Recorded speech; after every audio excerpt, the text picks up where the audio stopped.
Finally, in 1960, they decided it was time for me to have a permanent assignment again, they being CBS.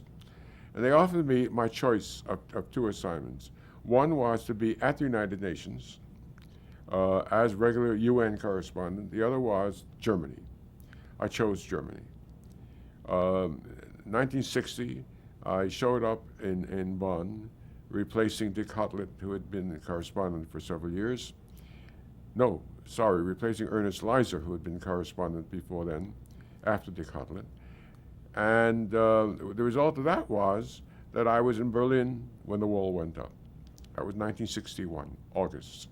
We knew something was going to happen in Berlin. All the American correspondents were gathered in Berlin because there had been this great outflow of East Germans trying to get out of the country, and we knew that they would not be able to take that for very long, and they would have to do something to stop it. But we didn't figure what they would do.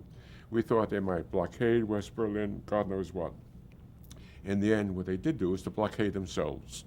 That is to say, they strung barbed wire, later replaced by a wall, masonry, in order to enclose East Berlin and make it impossible for people to cross from East Berlin to West Berlin.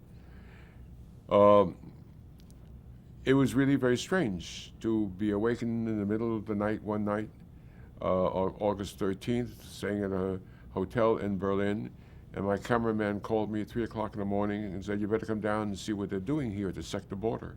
And indeed, under big lights, they were rolling out the barbed wire, and they were closing themselves off inside East Berlin.